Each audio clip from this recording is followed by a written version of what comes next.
Hello दोस्तों, veterans नमस्कार।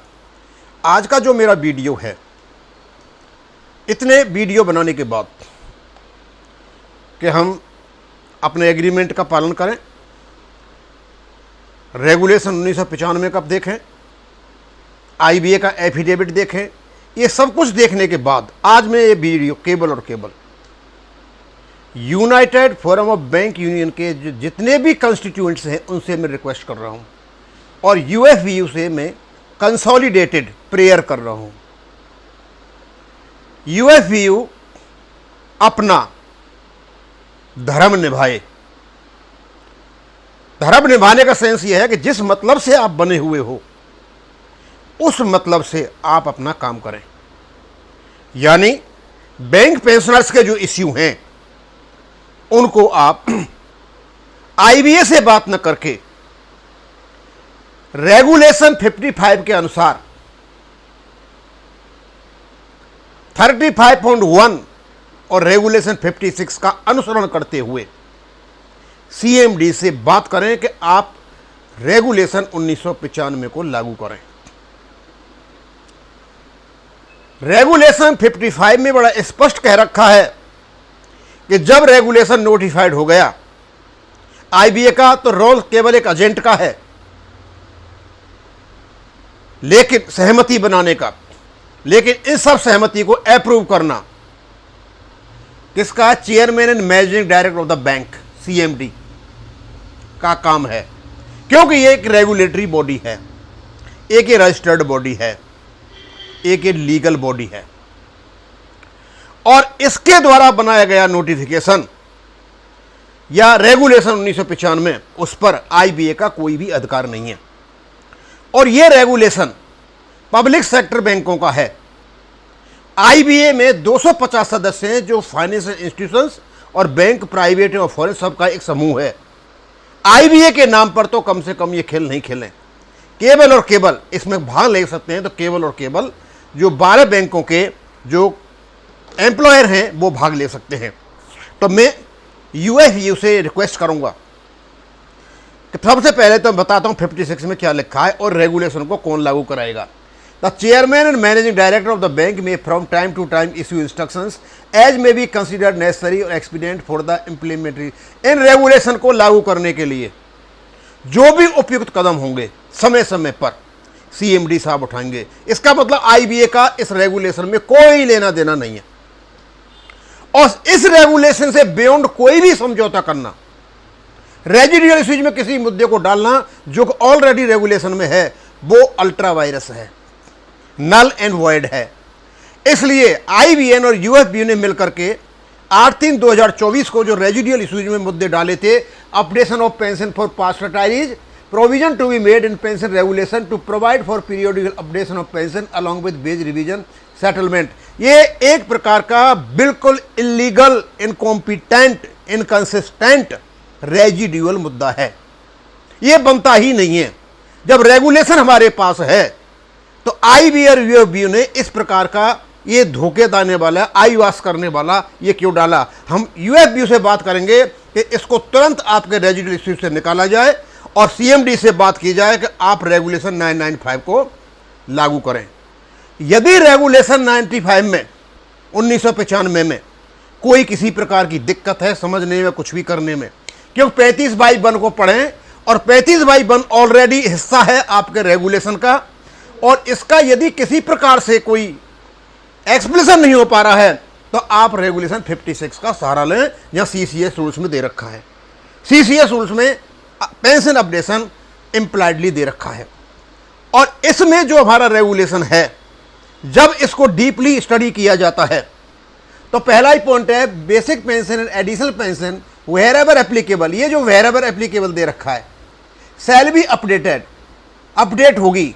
अब आगे लगाया एज पर the formulae given in appendix 1।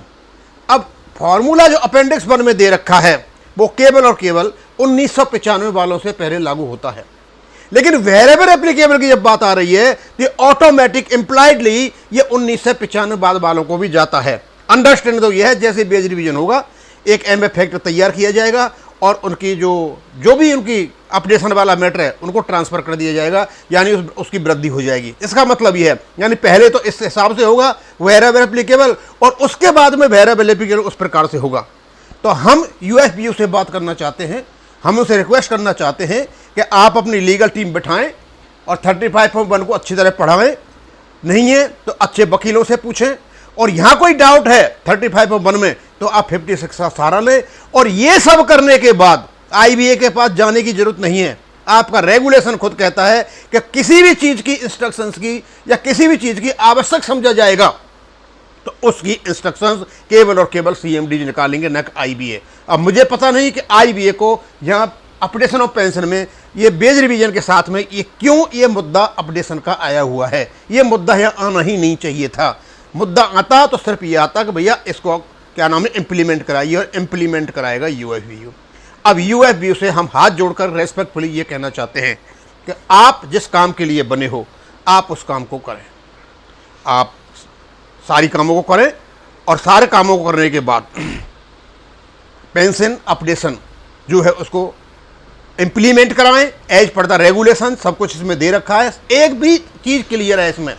और साथ में जितने भी हमारे रिटायर्ड पेंशन ऑर्गेनाइजेशंस हैं वो भी सीएमडीज को पत्र लिखें कि हमारा जो पेंशन अपडेशन है रेगुलेशन के अनुसार उसको आप लागू करें। साथ में यूएफबीयू से संपर्क करें तो भैया इसको लागू कराइए। और कुछ मेरे पास जो कमेंट आते हैं इस प्रकार के आते हैं कि हमारे जो रिटायर्ड पेंशन ऑर्गेनाइजेशन हैं उनमें कुछ लोग ऐसे हैं जो ऑलरेडी हमदर्दी और सहानुभूति रखते हैं यूएफबीयू से। हमदर्दी सहानुभूति खूब रखी जाए, कोई प्रॉब्लम नहीं है, लेकिन जब पेंशनर का मुद्दा पड़ा हुआ है तो कम से कम अपनी जो फ्रेटर्निटी है रिटायर्ड वाली वहाँ अपना सहयोग करें और उधर खूब रखें, हमें कोई परेशानी नहीं है। और उनसे कहें यूएफबीयू से कि आप भी अपनी ओर से आप सीएमडी से कहें कि आप रेगुलेशन 1995 के 35/1 के अनुसार पेंशन अपडेशन कराएं। अब कैसे करेंगे? यदि कोई तरीका निकालते हैं, या तरीका तो यह है कि वो इम्प्लाइड है, तो जो वृद्धि आपकी बेस सेटलमेंट में होती है वो वृद्धि पीछे वाले पेंशनर्स को जानी चाहिए। यही अंडरस्टूड है सीसीएस 1972 में। अब मैं यूएफबीयू वालों से बताता हूँ, आप हमारे लिए आदरणीय सम्मान हो, लेकिन यदि आपका कोई रोल इस पेंशन अपडेशन में नहीं नज़र में आता है और हम कोर्ट से जीत भी जाते हैं और या हम हार जाते हैं, कोई फर्क नहीं पड़ता। लेकिन ये दोनों ही परिस्थितियों में यदि आपका रोल नहीं रहता है, चाहे हम जीतें और चाहे हारें, दिसंबर 2027 के बाद आपके दिन उल्टे शुरू हो जाएंगे। आप धमकी मत समझना, ये असलियत है। इस देश में एक कानून है आरटीआई एक्ट 2005। आरटीआई एक्ट 2005 में आपने जितना भी पैसा बैंक सर्विंग पर्सन से लिया है या रिटायर्ड वालों से लिया है और कहां आपने खर्च किया है, उस सब का हिसाब किताब हम आपसे मांग लेंगे। और आप जो पैसा लेते हो 200 रुपये, जैसा मुझे चला इंडियन बैंक में 200 रुपये कटते हैं, तो वो आपका एक इलीगल कंट्रीब्यूशन है, सब्सक्रिप्शन है, क्योंकि आपको एक्ट इसकी अनुमति नहीं देता। हो सकता है आपके पास सेक्शन 15 और सेक्शन 16 है। सेक्शन 15 में तो ये आपको अनुमति नहीं है, ट्रेड यूनियन एक्ट 1926 में। सेक्शन 16 में पॉलिटिकल फंड है, उसमें कोई कितना भी पैसा दे सकता है। यह भी हो सकता है कि आप यहां से 200 रुपये काटें और अपने सेक्शन 15 के अनुसार जो मेंबर का पैसा है उतना ही जमा करें जो एक्ट के अनुसार है, फालतू पैसा आप पॉलिटिकल फंड में ले जाते हो। पॉलिटिकल फंड भी जो आपका है वो खास मकसद के लिए है, केवल फिलिस्तीन को 5 लाख रुपए देने के लिए नहीं है। वहां से एक पैसा भी नहीं दे सकते हो। हाँ, आप राज्यसभा में संसद बनना चाहते हो या एमपी बनना चाहते हो, एमएलए बनना चाहते हो, तब आपका पैसा वहां खर्च हो सकता है, यह आपको अनुमत है। यदि आपने 200 रुपये यहां से काटकर और पॉलिटिकल फंड में डाला हुआ तो ये और भी जबरदस्त इलीगल वर्क है। ये सारी बातें बाहर आ जाएंगी। आपका यदि सहयोग पेंशन अपडेशन में होता है, कोर्ट के साथ सहयोग करते हो, तो किसी को नहीं पूछा जाएगा।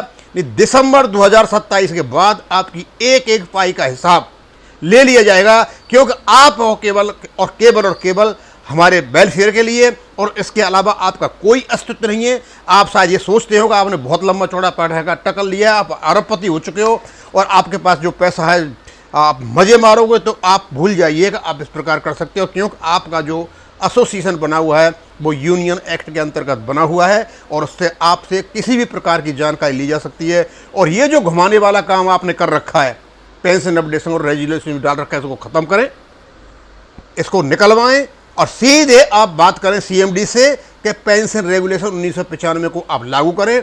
और यदि कोई डाउट है तो एग्रीमेंट का सहारा लेते हुए वकीलों से पूछें कि भैया इसके क्या मतलब निकलते हैं, और 1972 रूल्स का सहारा लें। अब इसको मैं यहीं ख़त्म करूंगा। थैंक यू, धन्यवाद।